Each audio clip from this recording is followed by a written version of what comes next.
Hallo vriende, hoop het gaan goed met julle. Ek is hier in die Wildtuin by 'n lodge met Luli Lodge en ek help my vrou, sy's 'n bloemis. En soos dinge staan het ons nie 'n video gehad vir hierdie week nie en ek was eintlik heel gelukkig geweest om dit nie check hierdie view. Hier's gewoonlik buffels net hierso. Nogal amazing is. Maar soos dit staan het ons nie 'n video vir hierdie week nie. En ek laat weet vir Julian, my editor, hoorie, ja, ons gaan ongelukkig nie 'n video hierdie week kan uitsit nie. Ek gaan nie waar iets uitkom nie. En ek was eintlik heel gelukkig om dit daar te los. En so 'n dag later kom hy toe terug. En met 'n baie blink idee. En ja, dit is net vir my amazing. Die Here weet presies wat mens nodig het, voordat jy self weet wat jy nodig het. En ja, ek wil net eintlik vir julle om verskoning vra, want ek was heel gemaklik met die feit dat ek nie 'n video gaan uitsit hierdie week nie en net 'n post doen en sê sorry, daar sal volgende week weer 'n video wees. En soos ek sê, het die Here vir Julian gestuur met 'n doel en ek meer as net hierdie doel, maar Julian het met die idee opgekom om 'n cool video te doen wat julle nou gaan sien. En ja, ek's excited om dit met julle te deel en ek's dankbaar om mense te hê wat my kan help met hierdie bediening. En ja, dankbaar dat ons hierdie bediening saam kan aanpak. En dit is nou sulke geleenthede wat net bewys dat dit so nodig is om meer mense te hê wat saamwerk aan 'n bediening of aan enigiets eintlik. En ja, net vir julle om verskoning vra dat ek so half despondent geraak het met hierdie goeters en hierdie jaar, om eerlik te wees, nie die aandag gegee het aan die bedienings wat regtig nodig is en wat verleen word of versoek word van my nie. En dit het alles verander oor Paasnaweek en daarvoor is ek ook dankbaar. Ek het net weer besef dat die bediening is my eerste roeping en ek moet nie vergeet daarvan nie. Natuurlik is dit belangrik om vir jou gesin te voorsien en te sorg en jy weet vir geld in te bring en so aan. Maar wat sê die Bybel? Die Bybel sê vir ons in Matteus 6, soek allereers die koninkryk van God en ek sal al hierdie goeders toevoeg en byvoeg by jou. So ja, net 'n amazing revelation wat ek gekry het deur hierdie en ja, dankbaar om hierdie video met julle te kan deel. So ek hoop julle geniet dit en sien julle in die volgende episode waar ons hopelik weer, ek glo, ons sal weer 'n gas hê. Totsiens julle. Baie dankie Adrian. Ja, goeiemôre vriende. Soos julle weet, hierdie week het ons 'n interessante episode. Ek het met die idee na Adrian toe gekom dat ons bietjie 'n throwback Thursday doen en net bietjie terugkyk oor die jare van Hansman en die gaste wat ons al gehad het, die stories wat al vertel is, die testimonies wat al gedeel is. Waar ons net bietjie kan terugkyk en actually net hoor soos die impak wat die Here aan mense se lewe gehad het. So, ek hoop elkeen geniet vandag se video. Soos julle sal sien, daar's nie elke liewe gas daar binne nie. Ek het so 'n paar video's wat ek op YouTube kon kry, het ek gaan download en alles en ek het dit toe in hierdie week se episode gesit. So, elke gas is nie op hierdie episode nie, maar daar is meeste van hulle dalk het soveel as moontlik probeer opkry en ek hoop julle geniet dit saam met ons. Bye. Boys, we better run. 'Cause when the cards at the table, we leave ourselves aside. Boys, let's stop the rush. 'Cause when our heart takes a hide and we leave ourselves a ride.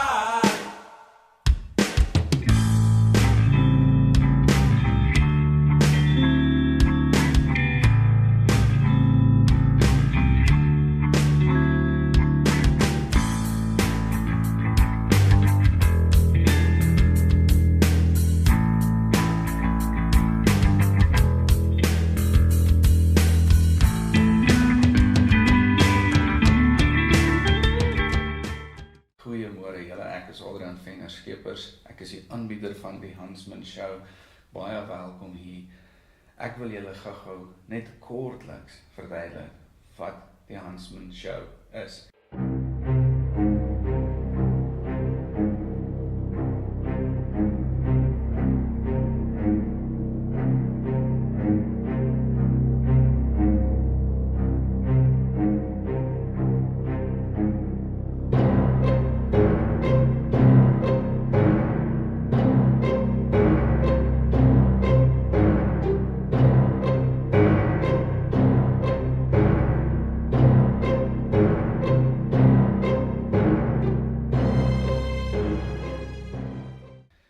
Huntsman Premium is 'n klerebrand wat so 2 jaar terug deur my en 'n vernoot begin is.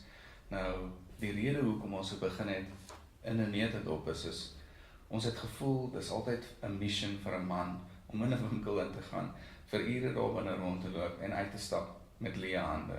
Dit het baie met my gebeur en met my vernoot ook. So ek het hierdie gesegde dat as jy iets ervaar, is sal 10 teenoor 1 'n groot persentasie van ander mans wat dieselfde ervaar. So wat ons gedoen het is, ons het gegaan, ons het basies wat ons sien as die perfekte hemp vir mans gaan ontwikkel. Ons het ons eie patrone ontwikkel en hierdie goeders word alles in Suid-Afrika gesource, vervaardig, geprint en ons ship dit dan uit na almal toe. So ons het hemde, ons het toppe en ons het hoedens op die stadium en ons is besig om uit te brei in kinderreekse in en in meer opsies in. So dit is die agtergrond op die brand. Ek wil nie te veel praat oor die brand nie, want hierdie gaan nie noodwendig oor die brand nie, maar die brand gaan 'n voertuig wees vir ons om hierdie show te dryf.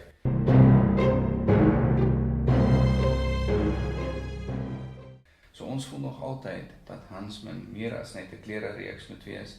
Dit moet 'n bemoediging wees vir mans, dit moet 'n plek wees waar mans kan deel raak, waar mans kan leer en waar mans kan sien dat hulle rolle in die samelewing ongelooflik belangrik is. So wat ons poog om te doen met die Huntsman show is, ek en ons gaan elke week 'n ander gas hê, gaan gesels, ons gaan praat oor man wees, ons gaan stories vertel, ons gaan ons agtergronde deel en ons gaan deel oor hoekom ons dink man wees is so belangrik in die samelewing. Wat ons hier wil doen is ons wil waarde toevoeg tot al ons kykers en ons wil verduidelik hoekom ons glo dat dit so belangrik is vir mans om weer die rol van man wees op te neem. Nou daar is 'n prentjie wat daar buite ingekleer word oor mans, dat mans is onnodig, mans is vervangbaar, mans is giftig of toksiek, soos hulle sê, en mans is gevaarlik. Nou, ons stem nie saam met een van daai goed nie, behalwe dat mans gevaarlik is. Maar daar is 'n goeie rede hoekom mans gevaarlik is en hoekom hulle gevaarlik moet wees. So ons vat die woord van God, ons baseer man wees op dit en ons verduidelik en praat oor hoekom dit belangrik is vir mans om weer daai rolle op te neem, daai fundamentele rol op te neem van man wees, van sterk wees, van voorsiener wees, van hoof van die huis wees en hoe dit die samelewing kan impakteer om vir ons 'n beter môre te gee, om vir ons kinders 'n beter môre te gee. Ek het kinders en jy het dalk kinders, jy het dalk nie kinders nie, maar jy het mense om jou wat na jou te kyk en hulle verwag van jou goed. En hierdie gaan oor wat ons verwagtinge is en hoe ons daai verwagtinge moet ontmoet.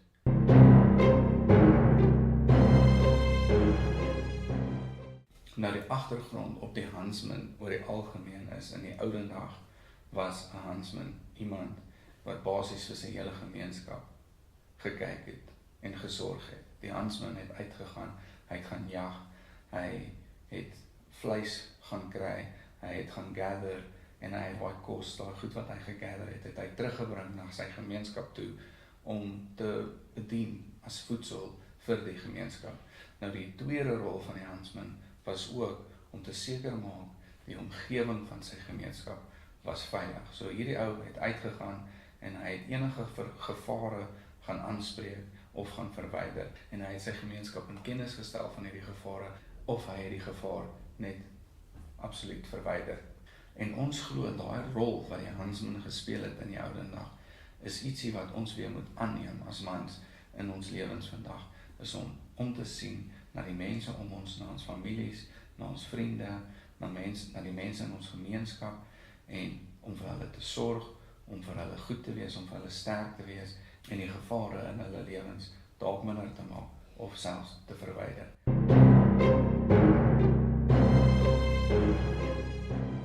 So hoe julle ons kan ondersteun met wat ons hier gaan doen is jy kan gaan na ons website toe, dit is www.teamhuntsman.com. Jy kan gaan kyk na ons produkte en na ons items en jy kan vir jou ietsie koop. As jy nie wil nie, is dit 100% jy is welkom om in te skakel nog steeds.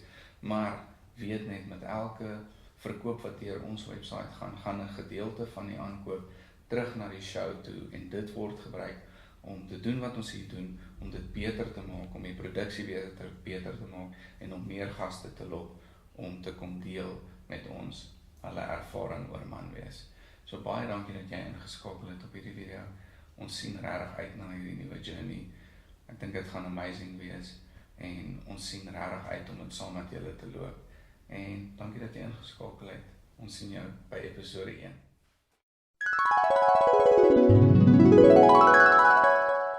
Wat is jou wildste drome vir Hansman? Soos een van my grootste is, en ek begin dit begin nou gebeur. Een van my eerste goals was om net in die straat te kan loop en iemand te sien met 'n Hansman wat ek nie ken nie. So ek sien baie mense wat ek ken, want hulle ken my en hulle ken dan obviously ken hulle die brand en hulle koop by my en so aan. Maar om ouens te sien in die straat loop wat ek nie ken nie, wat 'n Hansman hemp of hoed of item aan het, dit is soos een van my grootste drome. Ek weet dit klink nou klein en simpel, maar dit is letterlik een van my grootste drome.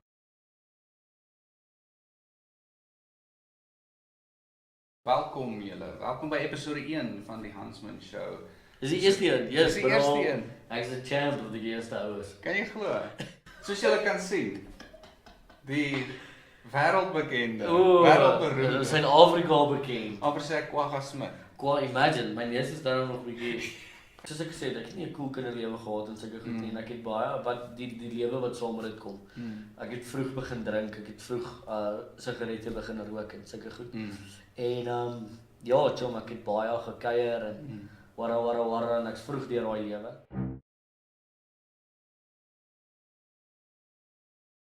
Maar ek was al 'n paar keer op Donovan se show ook gewees, so gaan check dit uit. Dis 'n cool podcast. Ja. En ek het hom so half vriendelik verplig om op my show te wees. Vir ons sê, onthou jy daai 2 keer. Wel, dis actually die eerste keer dat ek genooi word op 'n podcast sessie. So ek is gewoonlik 'n podcast host. Ja. Nou is ek die gas op 'n podcast. So dit is my eerste keer dat ek actually 'n guest is op 'n podcast. So dankie. Jy's welkom ou. Jy's welkom. So net vinnig agtergrond, Donovan se podcast gaan ook oor man wees. Ek dink dit is meer oor die algemeen vir algemeen van man wees. Waar ons bietjie meer gefokus is op goeie waardes en wat maak 'n goeie man. Maar dit is ook entertaining, is cool. Donovan se set lyk 300 keer beter as myne, maar ons sal daar kom. Dit vat tyd. Nee, dit vat tyd. Ek meen, ek het nou die dag het ek vir foto gestuur van my die heel eerste podcast episode wat ek gehad het.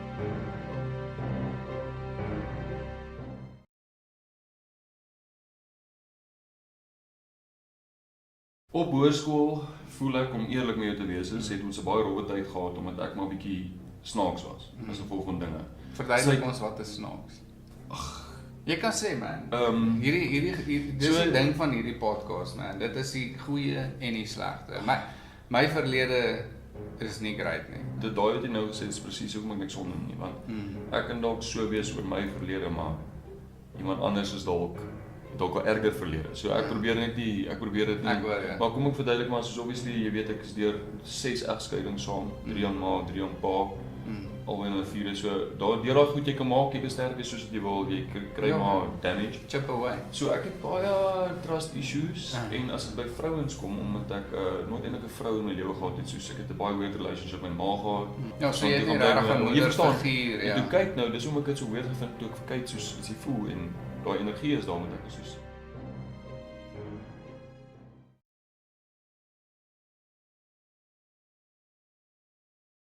I think on my dad's side, his mom is steel, which is super British, and so that's where it maybe comes from. Yeah.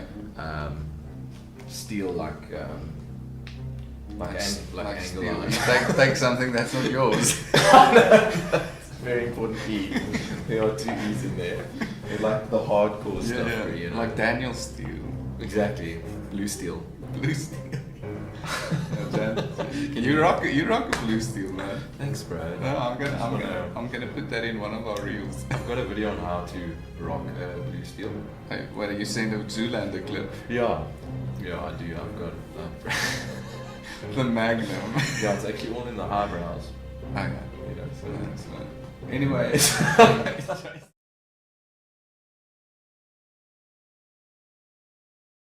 Ek is nou so week terug op 'n radio-onderhoud gevra wie is Willem Engelbrecht. Toe ek so 'n bietjie onkant gevang, ja. Ek sit ek. Ja, maar toe sê ek deesdae beter bekend as Joe Black se boetie. Dis nou wat dit is. Hy was altyd my broer, nou is ek sy broer. Maar ja, nee, ek's Willem Engelbrecht. Ek is vir die laaste, kom ons sê 13 jaar betrokke by die jeug van ons land, kan jy maar sê. So, het sy jeugwerk, ek doen dissiplinêre intervensiekampe met moeilike seuns, moeilike manne wat ek mee werk. In 2010, en ek dink dit sluit eintlik baie aan by waaroor ons wil chat vandag, het ek basically 'n logo en 'n vrywaringsvorm na 'n hoërskool toe gegaan en gesê ek soek hulle 5 moeilikste manne. Ja. En ek vat hulle toe op 'n kampie Parys-Vaalrivier.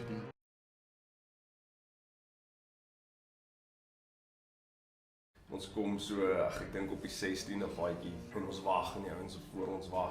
En hierdie een ou praat en hy vertel vir ons van waar hy vrouens opgetel het, strippers en die ander ou praat van escorts en dis wild. En is dit dan en ek sê okay, ons is nou amper deur hierdie dag, jy weet. En die ander ou sê so wat doen julle vir 'n lewe? Toe en jy hier kom het nou. Nee, ja. En toe uiteindelik toe hulle sê deel toe hy toe net stil, jy weet, ek gaan dit net ignore nou. En die ander ou wat daar is, hy soos julle gaan nie glo wat hy doen, maar hy het so groot smile op sy gesig want hy weet nou, jy weet, die hele dag en en die ou kyk vir my so ag nee, as jy 'n stripper. Die ander wat saam is nog meer soos hy's nog groter dan hy soos nee, wat is die teenoorgestelde wat jy verste wat jy wil. As jy dominee. En ek soos wel ja, ek's 'n pastoor. Ja.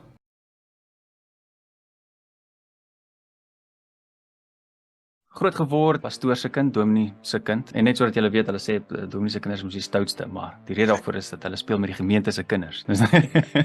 Maar ek het die voorreg gehad om 'n pa te gehad het wat hy het geleef soos wat hy gepreek het. So by hom het ek 'n vaste fondasie gekry van wat 'n ware man is in God. Ek het wegbeweeg van die Here, alhoewel ek geweet het hy leef. My broer is oorlede toe ek 13 is. Hy was geskiet in Johannesburg. Daar's baie van julle wat deur rowwe goed gegaan het hier in Suid-Afrika en miskien nou deur sulke rowwe goeters gaan. Toe is my tweede broer oorlede en dis eintlik toe ek die Here regtig aanneem vir die eerste keer. Alhoewel ek geweet het die Here is reël. Ek is baie arrogant, 'n baie anderste tipe mens gewees en toe het hy my op my knie gebring.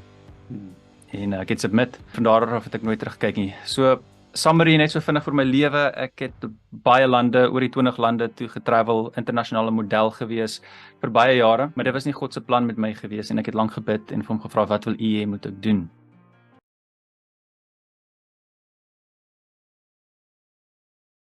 And so really trying to make sure that we are the primary inputs for all of these parts of your life. Is important. We don't want the first conversation they have of these big issues to be at school from a teacher where we don't really know what the teacher's saying, or at their friend's house where we don't know what kind of stuff their friend who's equally dumb, because it's the same age, they also don't know, and they've heard a thing, they've seen something on TV, or their older brother has said something that they've misunderstood, and now our kid has bad information too. So it is that balance of pitching the difficult conversations at the right level, because we don't want to make them uncomfortable, but we also want them to know that your family is the safe space where you can have the difficult conversations. Exactly. No one's going to embarrass you. No one's going to make you feel like you're dumb for asking the question. Yes. This is where you come to for that knowledge.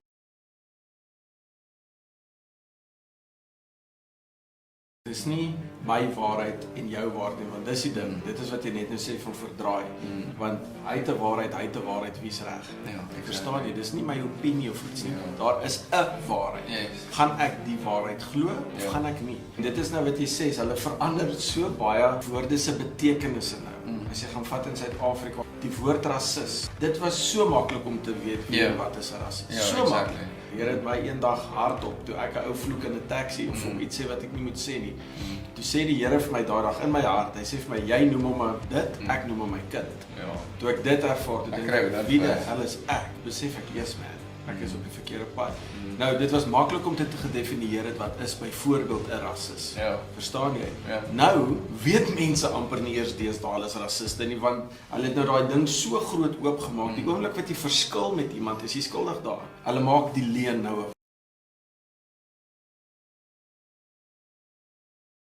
wees ek 11 jaar getroud, 3 beautiful kinders en die ouderdomme waar hulle nou is, voel dit vir my of ek soos, why did I do this? Maar dan sal ek net soos gister daar gehou net chill, so die meisies is uit en Jan vat sy nap en hy kom so in die vertrek en waar ek nou sit en ek sê maar net in die huis rond, nou nie in die kombuis nie, dat hy net sê wakker word dat daar iemand in die huis is. Kom hy dan in die vertrek in en hy kyk oral rond my, sien my nog nie. Ja. En dan my sien, toe sy net, jy so deur die slaap wakker word nou net lag hy soos dan my sien, dit is so bly om sy pa te sien, as ek het soos okay, dan vergeet jy van die res van die shit wat net soos jou consume. Ja.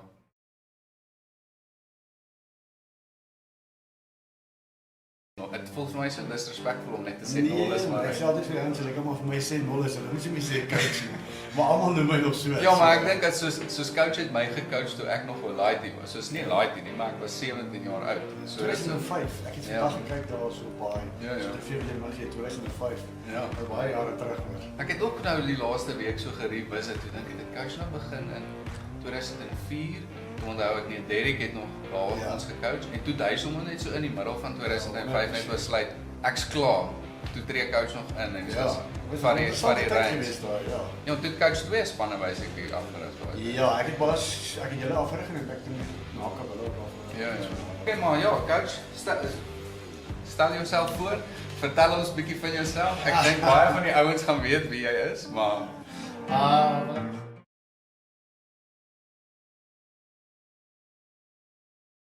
ek is excited om vir Roan hier by my te hê. Roan is nie net 'n besigheidsman nie, maar hy's ook 'n man van God. Hy's 'n familieman, hy's 'n pa, hy's 'n seun en ons gaan nou 'n bietjie meer van sy storie hoor.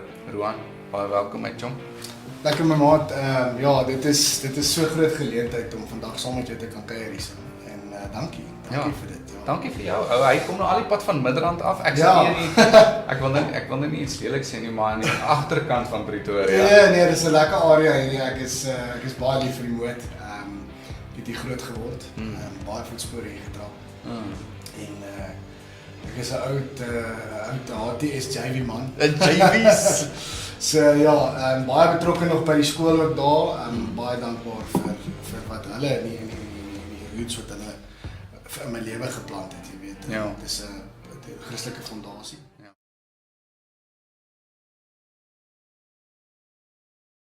Ons het 'n meneer Welgemoed, Ben Bella. Hy het ons geskiedenis gegee op skool. Hy was koshuisvader ook en wat. En hy het sommer 'n ou plat geklap op die bors. En dan staan hy bo op sy bors in klas gee. Gaan nie net anders waar niks gebeur nie. Dan lê die ou daar onder hom, meneer, en dan hy gaan net aan en ons lê in die klas soos ons lag. Maar dan hier is en dan hy vir ons gewetter en dit was lekker.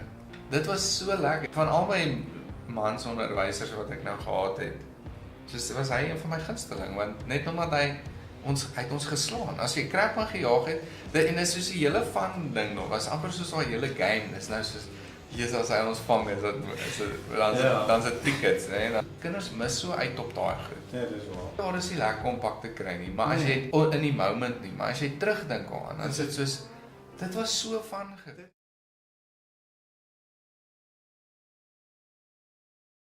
As daar een ding as ek vir youth kan sê, dude, is dit soos hulle moet net discernment leer. Soos moet nie alles glo wat jou gunsteling person sê nie, soos question letterlik alles. Jy moet. So dit is jy moet. Dit is punk rock om discernment te hê. Dit is die question, dit is. Dude, dit is so crazy. Ek die ander dag toe sê ek vir iemand, die tye was soveel simpeler.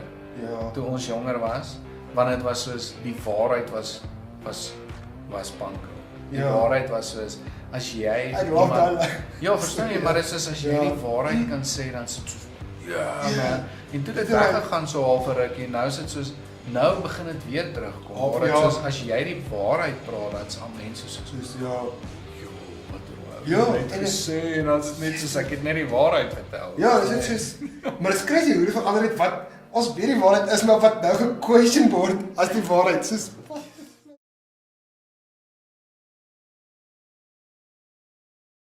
Het bel vir my by my gekom, Benny Oosthuizen ook van die Noordag. Hy sê hy het 'n droom gehad, man. Here wys vir my gaan vir die leeu speel. Ek sê nee. Hy het dit nie vir die leeu speel, maar hulle is laaste op die log. Jy weet hulle daai seisoen net weer gegaan as Super sonder om 'n wedstryd te wen. Jy weet, hulle het 12 of 14 wedstryde verloor. Ja.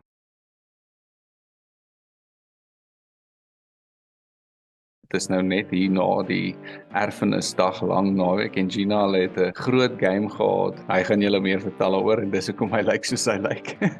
So as julle enige vrae het, gaan hy dit vir julle beantwoord. Ek is Eugene, ek is gebore in Potchefstroom. Na skool het ek by die Universiteit van Noordwes gaan swat. Ek het my honneurs in BCom forensiese rekenmeester daar gekry. Selfde tyd het ek ook vir die PUK rugby gespeel, Luipers onder 19, Luipers onder 21, Luipers seniors. Ek het ook 'n bietjie sewees daar vir die PUK gespeel en Luipers sewees gespeel. Ek het ook die geleentheid gehad om in 2018 en 2019 SA studente sewees te speel. Deesdae is ek is 'n forensiese rekenmeester hier in Centurion. Ek speel club rugby tans by Harlequins Rugby Club en ek het hierdie jaar die geleentheid gekry om by die Bulle Currie Cup ook te speel en bietjie vroeër in hierdie maand het ons is ek saam met Bulle Namibië toe om hulle te help met hulle World Cup voorberei.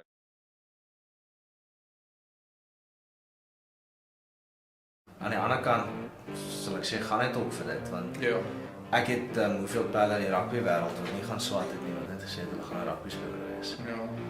En 'n rugby speler geword het. En daar was nooit 'n plan B nie. So plan A moes uitwerk. Ja, maar ag nee, ek die laaitjies moet net realisties wees oor hoeveel mense dit kan maak. En aan die ander kant daar's niks fout om te droom nie. En jy moet gaan vir dit. Anders gaan jy dit nie reg kry nie. Ek hoor ja. So ja, jy moet besluit of jy vat die konservatiewe pad of jy gaan vir dit. En wat ook al jy besluit, moet jy moet dit doen.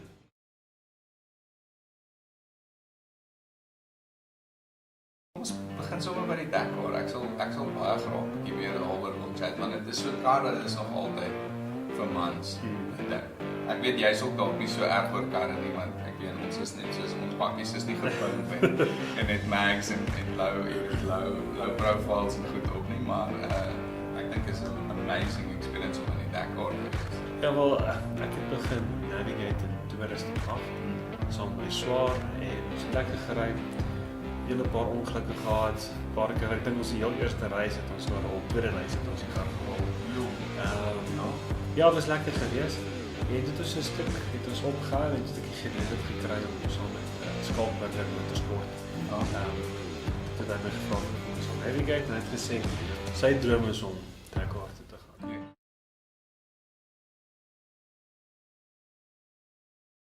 So daardeur baie seer gekry want my ego het seer gekry en finansiëel seer gekry en klomp goeders. En eendag toe verduidelik hy vir my die konsep van sleg is goed. Baie stadium verstaan ek nie lekker nie want ek is toe nou nie baie happy met wat met my omgewing gebeur. Een oggend sê ek net vir my vrou kom ons klim in die kar ons ry. Nou het ons ook al alles verloor. Letterlik alles. Ek moes my motorfiets verkoop en ek was klomp ek het sterk tussen die bene. Dit kom terug Pretoria toe. En so as ek deur hierdie proses gaan en ek dog jy's okay nou gaan ek op 'n rugby coach ek is nou klaar en ek gaan nou iets anders doen met my lewe. Bel vir Peer, ek sê vir Peer, hoorie, wat is die plan nou met my en hierdie planeet en die kosmos, waar pas ek nou in? En hy sê nee, jy's 'n coach. Terwyl ek met hom praat, hy lei my foon aan die ander kant. En hy lei.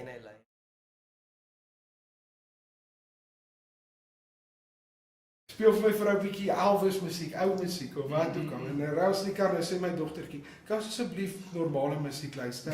Kan ons ja, dis great. Ja, want jy het die norm verander. Haar reference is gospelmusiek. Exactly. Ons kom by 'n skoolkonsert en almal sing allerlei wonderlike wêreldsliedjies.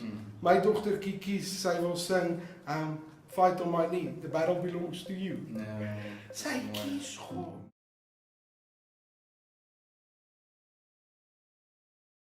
terug by ons weet nie wie God is nie. En as jy regtig begin leer ken wie God is, die volgende logiese stap kom jy dan agter wie jy is. Right? Want God het jou gemaak. Jy leer ken hoekom die mensdom gemaak is. Jy leer ken hoekom jy persoonlik gemaak is.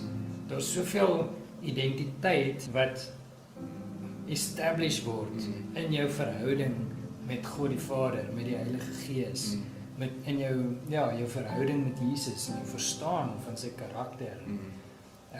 En as mans in dit begin leef, dan gaan die wêreld heeltemal 'n ander plek wees. Ja, man.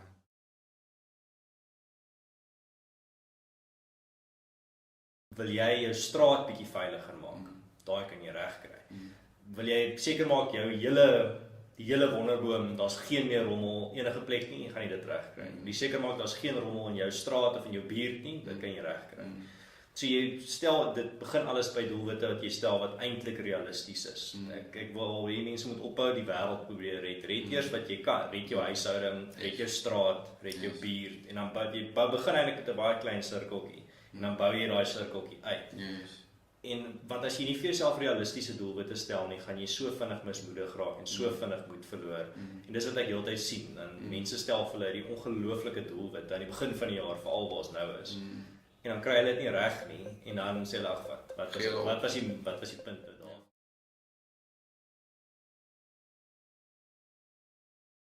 If you're faithful with a little, I will give you more. Presies daai. Ja. Ek was in 'n gemeente gewees en dit is seker 15, 14 jaar terug. Het ek 'n woord in my lewe gehad wat gesê het dat my musiek en my ministry gaan internasionaal wees. Ek sê okay, nou dink jy dadelik hierdie internasionaal en jy dink dat wanneer kom dit Elevation Church, ons gaan series maak en ons gaan groot gaan.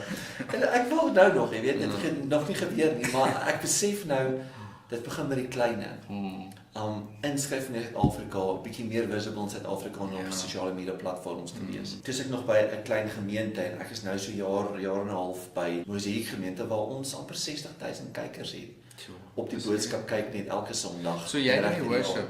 Ja, ek is meer van die musiek by Mosaïek. Dis awesome. Kan jy hoe dra op die stage? Nee, ek speel. Nee, ek grap net. Ek grap nou.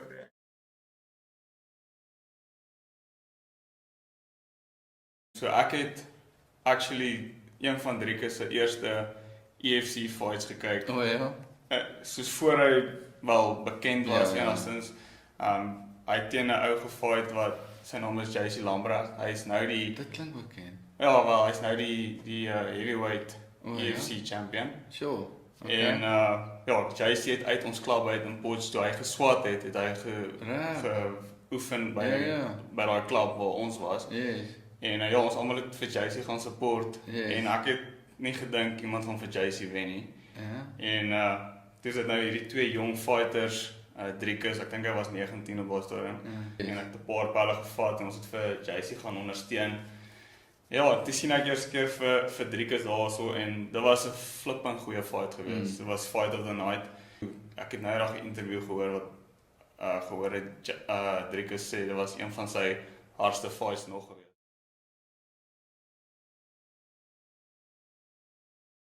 Dus die kind, die speler, die afrigters en dan is die ouers. Die ouers het 'n belangrike rol om die huis te speel. Ja. Soos jy weet, negativiteit by die huis partykeer oor 'n spankeuse en goeders en sê die coach is sleg en dit en goeders nie. Dit gaan nie die probleem oplos nie. En ook nie vandag se kinders nie. Ek dink kinders moet ook veel leer oor hoe jy met jou man kan staan en as jy nie gekies word, jy moet terugvat. Jy moet fight vir alles in die lewe. En as jy daar betrek is, jy weet self, dis nie 'n maklike wêreld daar buite.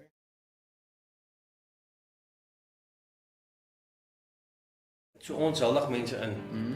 So ek kan vir jou noem ons. En is dit uit watse agtergronde uit? Enigiets. Alles behalwe politiek. Okay. So dit is sport, kultuur, contributors en so aan. So ons het al Nelson Mandela ingehuldig, Desmond Tutu. Laas jaar het ons die 2007 Wêreldbeker bokke ingehuldig en Dr. Kaiser Motoang. Kom daar ek het dit gesien. Wat 'n ongelooflike man daai funksie was dit. Ek bedoel was die 96 Afcon span is in die 95. Ag ons kan aangaan. So ons doen ietsie van alles. So dis net basically 'n groep mense of mense wat 'n massive impak in Suid-Afrika. Ja. Okay.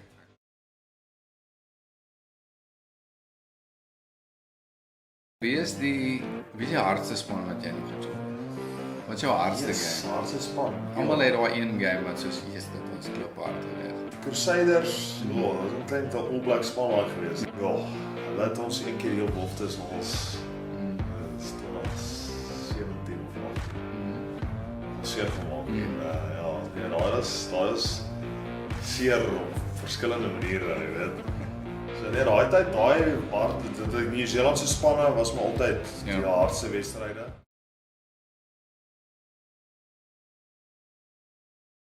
Om het terug te vat na wat jy gesê het, soos 'n Christelike man en soos jy moet happy wees. Ja. En dan gaan mense klaar dink maar soos WhatsApp hier so en dan kan ons jou redes daar vergeet en ek ken nie 'n mors mislike mense nie. Soos ek voel dit gaan nie lekker saam nie. Soos dit gaan nie lekker saam nie. En wat sê Paulus vir ons, rejoice always. Ja.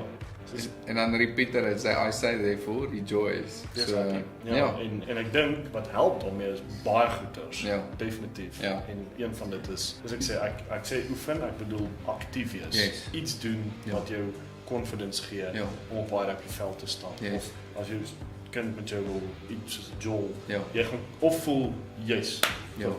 Ek's reg of jy gaan voel ek weet ek gaan nou weer weghardloop of ek weet ek gaan nou doodmoeg wees. Ek wil nie hy moet sien nie en dis die reality. Ja, dis die reality.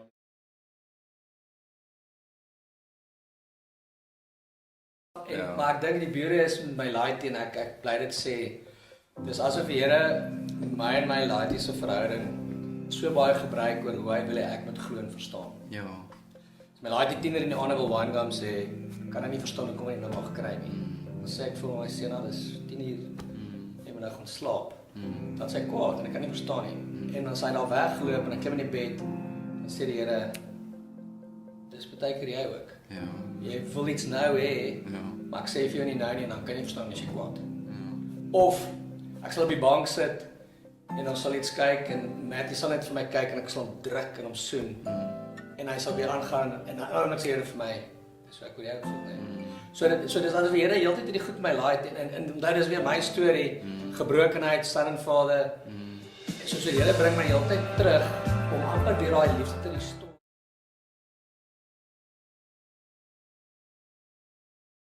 Kyk, almal kyk vir jou. Ja. En jy loop, as jy nou wel aandag trek, verloor jou been. Jy kyk as 'n dierhobby maar. Nee, ek hoor. Waar jy gaan, mense kyk. En ek het dit al so gewoond geraak. Ek sien dit nie eens eintlik meer raak nie. Ek meen kinders is die beste. Kyk hy oom se been. Ja, jy hoor hulle so. so. My ma sê. Ek het dit klap 'n paar ouetjie oor die kop en weet jy dit is oor jou. Jy het nie eens gehoor wat hy sê nie, maar jy weet dit klap by hom. So dit kry ou baie. Ag en dan loop jy nou en sê check ek's Iron Man of dan was elke keer 'n ander storie. Ja. Wat het met oom se been gebeur? As die ouers by is dan like ek om te sien hoe ek het nie my groente geëet nie.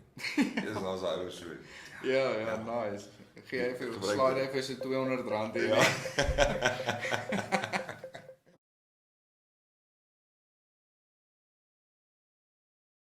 Een Sondag sê ek okay, dis 100% reg, ek sal gaan. Ja. Kom sit in hierdie kerk en voordat die hele show begin, kom die pastoor op. Hy sê hierso sit vandag 'n ou in hierdie kerk. Hy was 14 jaar oud toe sy pa oorlede. Hy speel die gitaar met sy vingers, nie met 'n plektermie. Hy sê die Here het 'n afspraak met jou kom uit en ek sê vir jou, ons as jy uitstap gaan ek jou pak gee. Ja, want jy het gaan Hoekom doen jy dit? Hoekom wil jy nou lig op my sit? Ja. Hy sê ek beloof dis nie ek. Ek sê dude, ek gaan vir jou sweets gee as jy uitstap. Dis hoe dit is. Maar daar was seker 500 mense ons het daai Sondag in die kerk. En toe aan die een kant staan 'n ouetjie op en die pastoor sê maar dis nie jy nie. Ja. Maar kom uit as jy afspraak het, kom uit. Hy sê ek gaan nou vir julle weer sê, ons hier se ouse. Ons wat sit in hierdie kerk, hy was 14 of 15 jaar oud toe sy pa oorlede. Hy speel die gitaar met sy vingers, nie met 'n plektermie. Kom uit, die Here het 'n afspraak met jou en ek sê vir jou dit is nou. Ons my jou vriendskap is na hierdie show.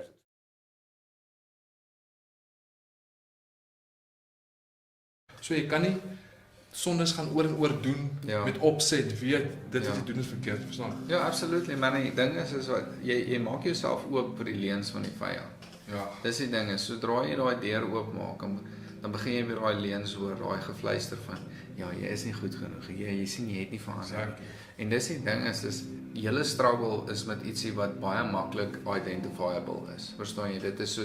Dit is klaar in society word dit gesien as 'n bad ding. So dis maklik om vir my om te sê, ag man, hy's 'n junkie. Verstaan, sy probleem is so groot. Maar my probleem wat dalk 'n klein dingetjie is net so groot hindernis tussen my en God soos wat jou ding was.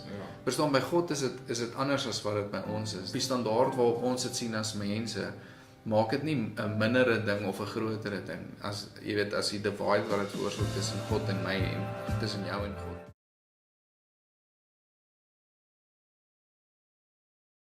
Maar selfs in sy hart of in sy kop of in sy denke dink hy nog steeds hy's in diens van die mense om hom. Hy doen dit want dit gaan beter wees vir die om hom as hy nie meer hier is nie. En vir my, soos ek nou gesê het, uit 'n Bybelse perspektief uit, is dit 'n leuen van die vyand. En ek raak so emotional want dit is vir my so moeilik. Dit is 'n emosionele onderwerp hier. Ja. Kan jy jouself indink hoe ver moet jy weg van jou geloofsisteem of jou waardestelsel of jou koneksie aan die lewe wees as jy daaraan begin dink dat jy jou lewe moet eindig?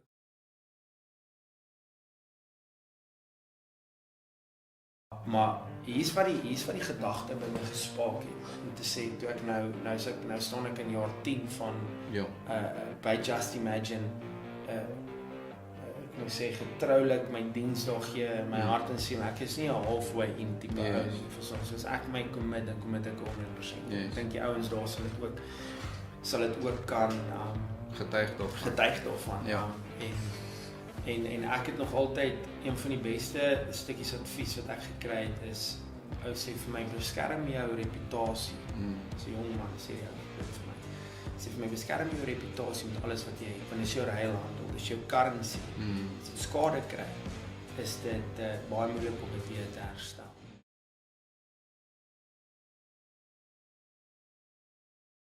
Ek was gebreek geweest, het my regtig gebreek. Toe sit ek met heavy kwaad en heavy haat en goed, toe sê ek vir die Here, maar hoekom nou ek?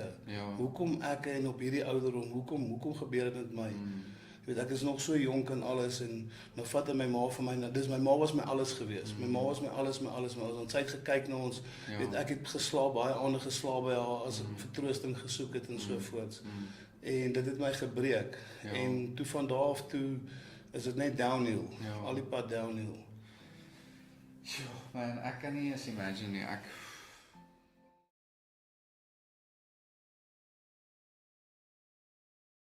Die motivering agter die beginsel van gee is God motiveer ons om te gee want hy weet dit maak ons vry van geld. Want as ons hom regtig sien as ons voorsiener, dan is dit mos makliker om te gee. So om daai rol, en dit is wat gee vir my doen, is dit maak my vry van die houvas wat my bankrekening oor my het. As ek R1000 in my bank het en ek kan R100 daarvan uitgee, dan is ek mos nie geheg aan daai R1000 nie.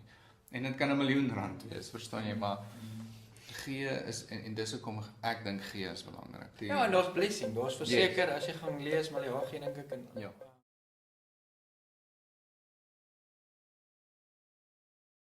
Dora Haile Selassie, ek bedoel daai ouens wat die 10.000 meter gehardloop. Ja. Jy weet hulle het so snaaks met sy arm gehardloop, byvoorbeeld. Hy het nog gekyk hoekom. En ek bedoel almal net probeer uitfigure hoekom is hy is goed, hy hardloop so met sy arm.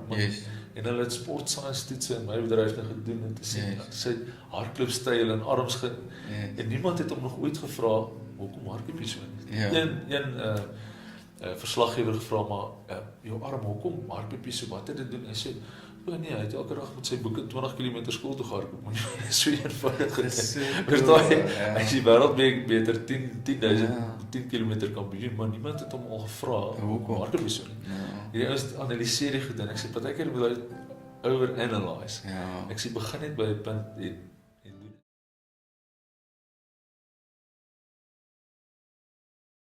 Weet Wian was 9 uit my as hy die bal vang en hardloop by my stikkend. Hy hardloop draai om my. So ek het dink ek het daar 66 kilos geweeg. Toe ek net uit die hospitaal uitgekom het. Toe ek haar nie Van hoeveel af omtrent? As jy nou moet dink toe jy Toe ek in ICU was, het ek 45 geweeg. Ja. So hulle het vir my pepbuis ingesit. Ek kon nie, hulle wou nie gehad ek moes vaste kos eet nie. Ja. En toe het ek 45 kilo geweeg. Dit was staf. Ek het soos 'n geraamte gelyk.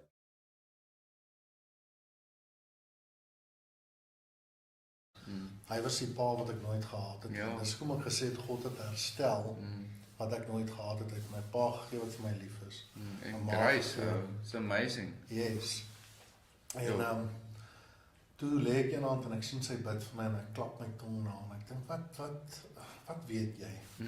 Jy kom uit 'n goeie huis uit waar jou ouers lief is vir jou, jy is finansiëel sterk, jy het besighede, jy het alles.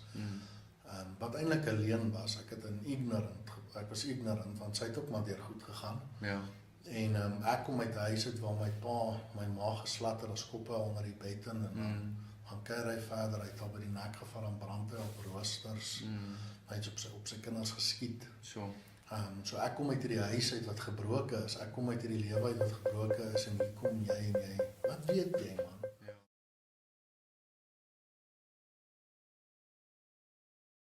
Daai was dood binne. Ja. En vandag is hy iemand wat mense na die Here toe lei. Ja. Hy is uit sy zombie-tyd uit. Daai was so naby aan die dood gewees. Letterlike dood en hy was geestelik dood. Ja. En vandag leef daai ou. Ja. Hy leef 'n lewe in oorvloed. Ja. Dan kan ek vir jou sê dis hoe God bestaan. Yes. Want niks en niemand sou daai ou verander het nie. Net God het hom verander. Exactly.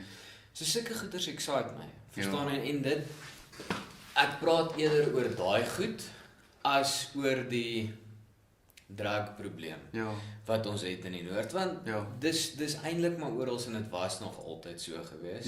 Maar ek sê nou, passiewe Christene is 'n groter probleem op hierdie stadium. Want as ouens actually hulle sokkies optrek en deel word van God se plan vir hulle lewe, dan gaan jy nie dit sien.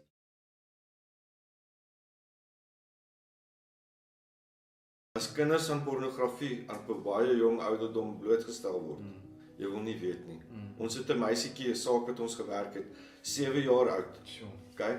Sy was abused deur haar pa. Sy het einde van die dag het sy 9 victims gehad. Sy wat sy sexually abused het. Ek kan my maatjie wees, maar ek gaan saam met my toilet toe en dan is daar dade wat in die toilet plaasvind.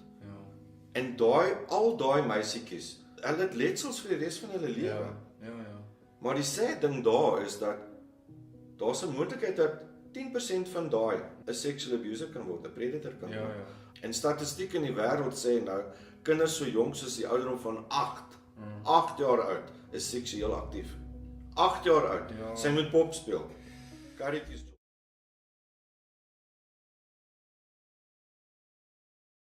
Is there any specific stories you can share with us? Like something that stood out to you maybe, or?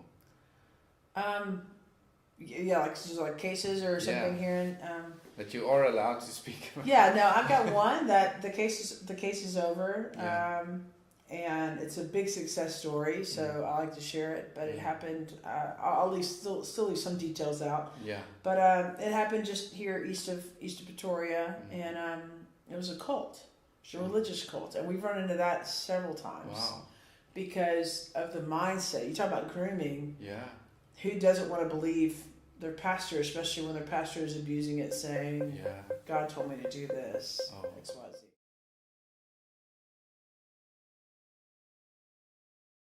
Dat jy toegesluit is in 'n kamer en daar's 'n bom. En jy weet daai bom gaan nou 5 meter afgaan en daar's 'n manual wat vir jou gaan sê om daai bom te gaan defuse. Jy gaan ewe skielik gaan jy vinnig begin lees en jy gaan lief raak vir lees. Dit is about the motivation. Dit gaan oor wat is op die spel. En ek dink baie keer besef ons nie wat is op die spel nie. Ons besef nie die erns en die dringendheid van luister. Ons is nie hier besig met net 'n goeie morele lewe nie. Ons is hier besig met ewigheid.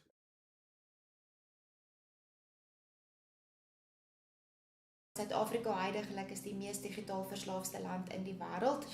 Gaming addiction iets waaraan ek self iets waarmee ek self gesukkel het. 2010 het die front-facing kamera uitgekom met die iPhone 4. Die retweets, die share, die like knoppies het op daai stadium uitgekom. Ja. So wêreldwyd het hulle begin agterkom, iets gaan aan. Dit het my boetie geraak. So dit het begin vir my met 'n broer wat op baie jong ouderdom begin World of Warcraft speel het.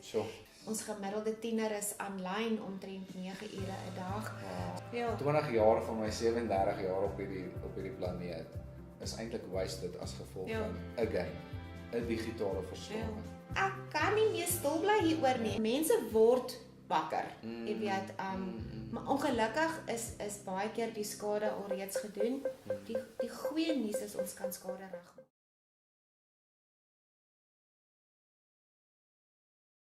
Wat behels dit alles, mevrou? Hallo, mevrou Noag. Mevrou Noag is 'n naamlose ene. Jy weet, hulle sal altyd sê dit is Pieter se vrou of dis Johan se vrou, maar Johan se vrou het ook 'n naam, jy weet, maar nooit word haar naam genoem nie. Net so was dit ook Noag se vrou. Ja. Maar sy het 'n baie belangrike rol gespeel en ek dink in vandag se tyd voel ons vrouens so waardeloos want ons is altyd agter die skerms in die kombuis by die kinders en so ons waarde voel nie meer wat dit moet wees nie. Ek sê altyd ons is almal 'n mevrou Noag. Ons het dieselfde uitdagings as mevrou Noag. Ons is almal in dieselfde ark. Al wat verskil is ons adresse. So die uitdagings is dieselfde, maar mevrou Noag het 'n baie belangrike rol gespeel want ek glo as sy nie daar was nie, sou Noag nie regtig kon doen wat hy moes gedoen het nie. Hy sou nie kon volhard het in dit nie. En dis nie maar waarvoor die vrou se rol daar is nie, want God het gesê hy skep vir Eva om 'n helper vir Noag te wees. Vrou Noag was die helper van Noag, net soos ek 'n helper vir my man. En my hart vir mevrou Noag is om elke dorp en stad te besoek en vir vrouens te sê, jy het 'n purpose. God is lief vir jou, almal sien jou raak en dis waaroor dit gaan. Ek love dit.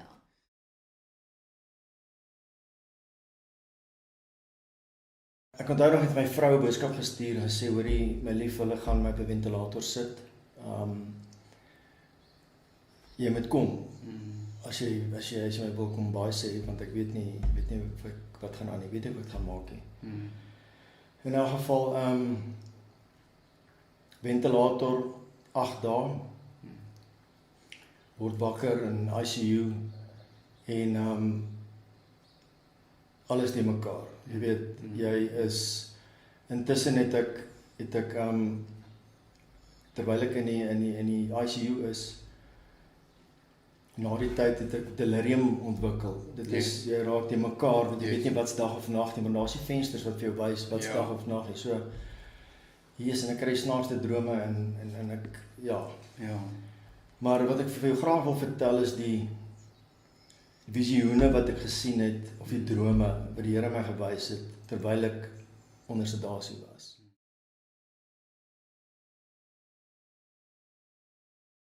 Die Here is met ons en jy het gesê jy het nie agenda nie en so ek het vroeër die week het ek 3 dae vas gehad wat baie spesiaal was. Ek sal graag 'n bietjie oor vas en die prinsipie van vas ook net 'n bietjie wil gechat het. Maar toe het ek Here gevra, ek kom nou op die ding, waar moet ons chat?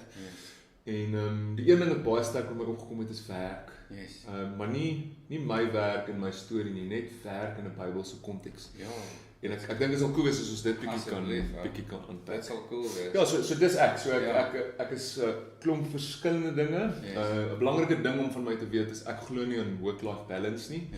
Work-life balance is hierdie ding wat sê jou lewe is 'n ronde wiel en as al die speke van die wiel nie ewe lank is nie, is die wiel nie rond nie en dan rol hy nie lekker nie. Met ander woorde, as jou werk te veel en jou vrou te min en jou kinders te min, dan werk die ding nie. Die probleem wat ek met dit het is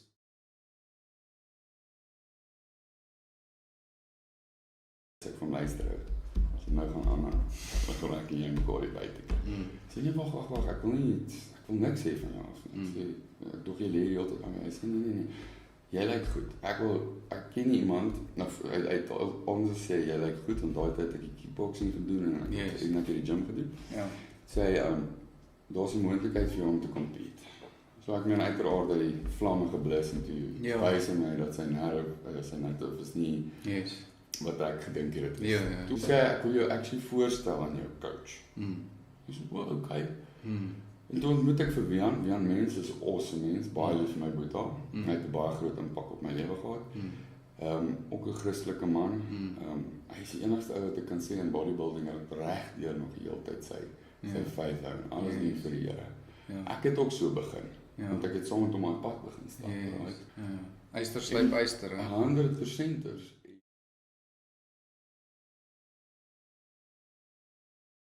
Een Sondagmôre het ek en my goeie vriend Jerry Versagie gaan visvang.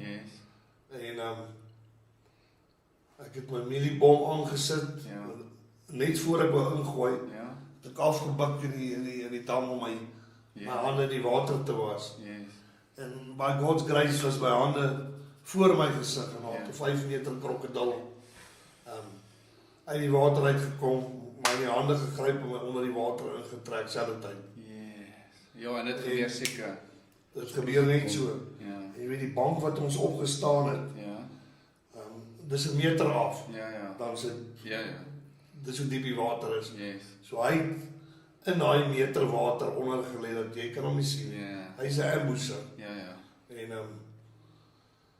ek het daaronder te bid en toe sê ek, Here, gee my krag dat ek kan opstaan. Dat ek kan voel dit wat my nou beet het is sterker as ek. Het jy nie dadelik, jy het obviously mense besef nie dadelik wat nou besig is om te gebeur seker nie.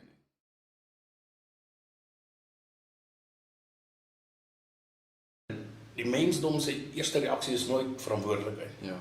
En ek dink dis iets wat ek in ministry moes leer voor ek kon werklik 'n volger van Jesus word. Ek sê ek wil nog 'n boek skryf oor the prodigal pastor. Ek wil my storie skryf van hoe het ek van ongeredde ou gered geword, pastoor geword, terwyl ek 'n pastoor is van die pad afgeval het.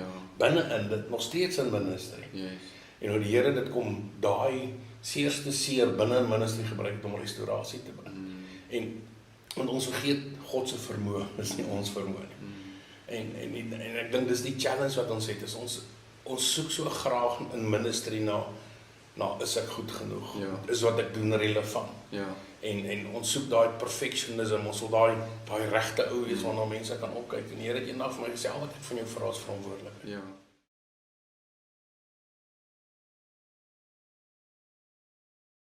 Ek het graad 11, toe kry ek 'n sponsor by Tuks, by High Performance Center en Fritz Pienaar Cycles.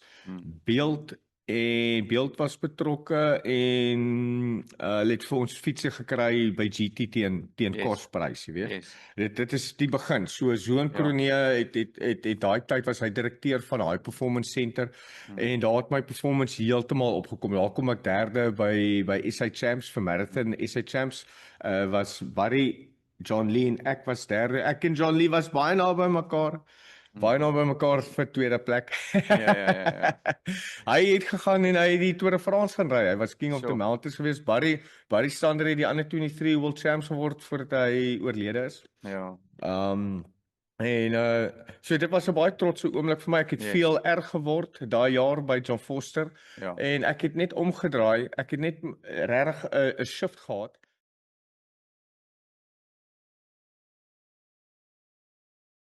Maar met die het my storie toe nou begin. Van al die aftraandes en die hele rock scene. Maar dit is 'n kan ek dit sê, dit is amper asof jy geset op word vir dit, nê. Want ek het dit nou as 'n ou wat in rugby gewerk het vir 10 jaar, in professionele rugby gewerk het. Dis amper asof ouens word geset op nie in 'n manier om te fail in hulle business en of hulle trade nie, maar om te fail spiritually. Dit is 'n absolute swak en ek dit sê demoniese kultuur. In die sin van dat drugs, vrouens, alkohol, dit is so maklik bekombaar. Verstaan, dit is amper so second nature. Of dit kom amper saam met die package. Dis waar. Nee? So ek verstaan dit. Want die druk op die ou wat nou in jou posisie was en ek het nou rugby spelers hier gehad en ek was self 'n rugby speler. Verstaan, al was ek nie noodwendig in die professionele scene as 'n speler nie, was ek daar as 'n administrateur. En ek het dit goed gesien en ons moes daarmee deel. En die pressure wat ek gesien het op daai ouens is insane.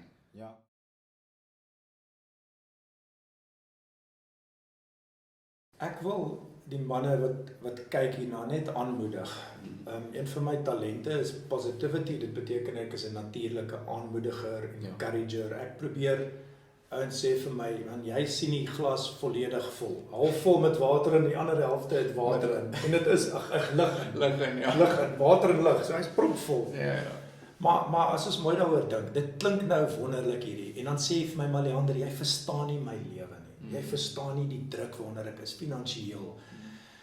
Derhalwe gaan dit nie goed met my huwelik nie, want ek voel sleg. Ek kan nie met my vrou praat hieroor nie. Nou met wie praat ek? Daar is manne wat graag net 'n oor vir jou sal wees, maar ek dink ek wil julle net aanmoedig en as jy when you've come to your wits end, gaan spandeer net tyd in die voete van die Here, in sy woord.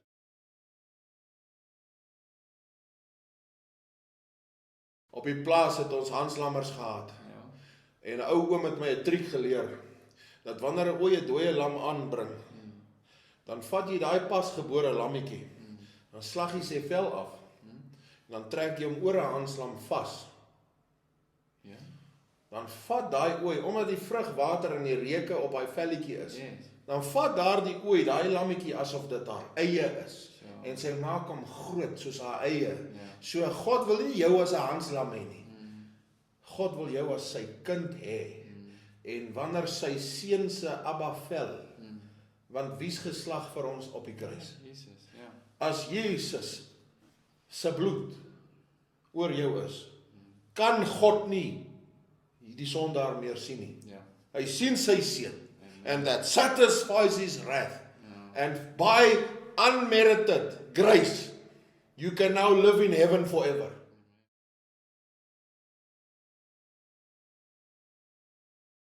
Wrath is belangrik. Dit is belangrik om te weet wat God se wrath was.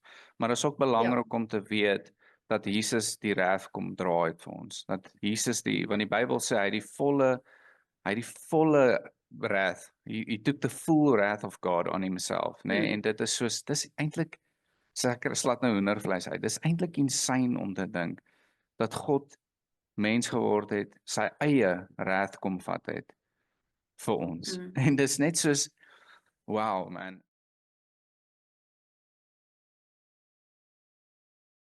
So sou jy sê jy was left daai tyd? Totally far left. Want ek het gepraat soos die woke mense nou praat.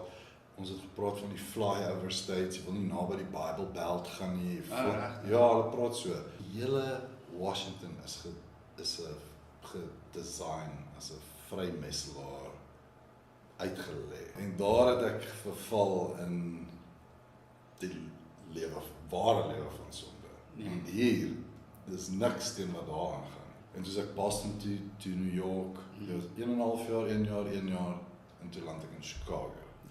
Vir 12 jaar. 12 jaar. Ja, en al die Duitsers wat die Tweede Wêreldoorlog ontsnap het, tussen die Eerste en Tweede Wêreldoorlog is, ek dink selfs al voor die Eerste Wêreldoorlog, het Chicago toe gemigreer, want die Chicago het afgebrand, helemaal afgebrand. En ek het gesien hoe Amerika se kultuur, van toe ek al aangekom met George Bush, na waar dit was, toe ek al weg is in 2020.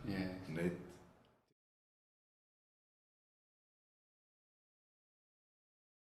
ja, en toe kry ek 'n oproep van die Bulle af in einde 2018. En toe weet ek, toe ek hier 2019 en ja, 7 jaar nou hier gehad wat 'n goeie tyd was. En soos almal as ek sal weet, ek is op 'n verpligte sabbatical hier einde Desember geplaas. Ek dink dit is baie belangrik om te seker maak jou kind is gesond, geestelik en van binne af. Okay, want die wêreld waarin hulle leef is anders as die wêreld waarin ons geleef het.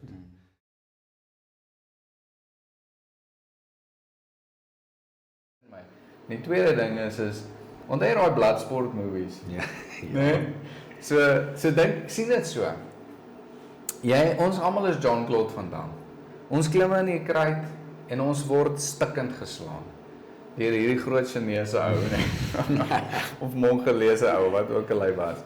En dan gaan ons in die bos in die wildernis in, en ons gaan skop ons bene stikkend teen palmbome en ons druk ons hande in gras en jy kry seer en jy groei en ek wil nou nie vir God vergelyk aan Mr. Miyagi nie, maar jy hoor wat ek sê, hy is soos jou mentor en hy teach jou en hy leer jou en dan as jy weer in daai kruit klim, dan klim jy met God se autoriteit in daai kruit. So die vyand kan kom en hy kan slaan en hy kan slaan, maar hy gaan jou nie meer plat slaan nie.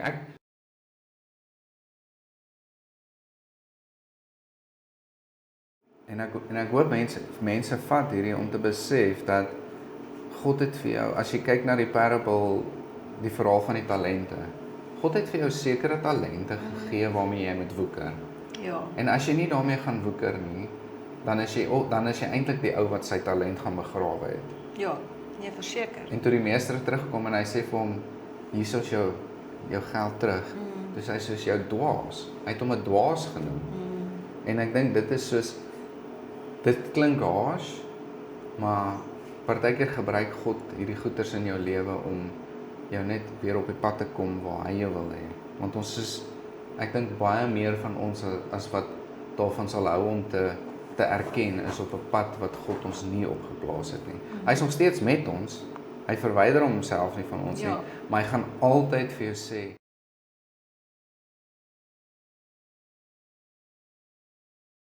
Yes. En dit 'n leier wat altyd vir die studente sê jy moet elke oggend wat jy opstaan moet jy Jesus onesie aantrek. Ja. As jy die mense met hulle Jesus dan sê okay, ek gaan nie daar rond speel nie. Ek gaan iewers gaan moeilikheid hê. Hulle sê okay, ek's veilig. Jesus is uit my. Ja. So almal trek hulle Jesus onesies aan. Dis belangrik. Dis nodig. Jesus.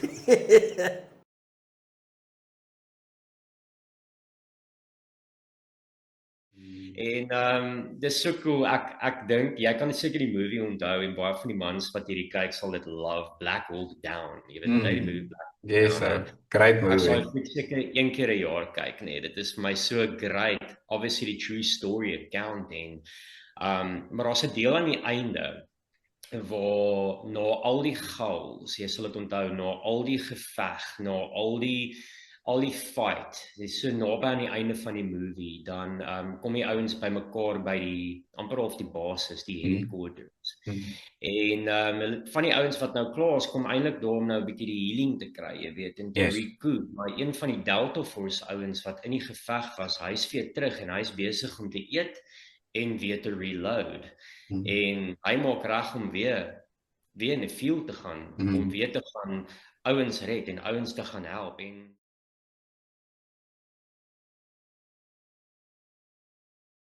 ja, dit moet ek sê. My ouma het altyd so storie agterop haar badkamer deur gehad. Al die oumas Ja, daai badkamer storie. En hy stiek nou nog met my en dit is, ek moet sê, een van die stories wat vir my al die meeste deurbraak in situasies gegee het, waar die storie se naam is Footprints. En dit gaan oor hierdie ou wat, hy is nou dood, hy is in die hemel en hy is op 'n strand.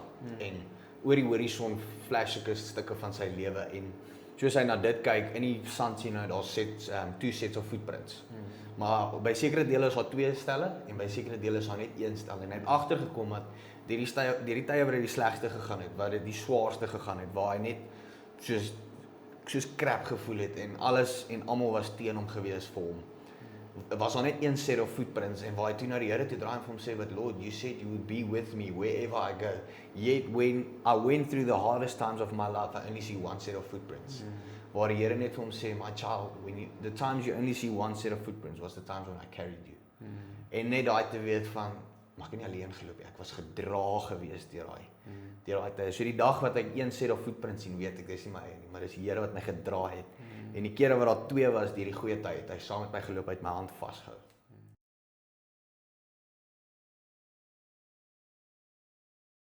Ek sê baie keer vir my kinders soos sê nou maar die rugby en dan sê hulle soos, maar hoekom het liewe Jesus dit laat reën nou? Ja, hy wil so graag rugby speel. Dan sê ek soos, nee ou, jy moet besef, Jesus stuur nie noodwendig altyd die reën nie. Hy doen dit soms, maar hy het die aarde geskep, laat dit die aarde sy eie reën genereer. Nee, dit is 'n deel van sy skepping. Nou dis dieselfde met wysheid glo ek. Ons is eintlik geskep om wysheid te huisves, maar ons reject dit. Die Bybel sê ons reject wisdom. Maar as ons dit huisves, toelaat om te huisves in ons, dan kom dit uit in die oomblikke wanneer ons dit nodigste het. Dis mos mooi. En dit is wat met jou gebeur het. In daai oomblik. En Ek wens almal van julle wat ouers is, streef daarna om in daai wysheid te leef, want soos jy dit vertel, dink ek aan hoeveel keer ek ooreageer, nie aanvallend teenoor my kinders nie, maar aanvallend teenoor die situasie en dit skrik hulle af om nie weer vir my die volgende keer iets te vertel.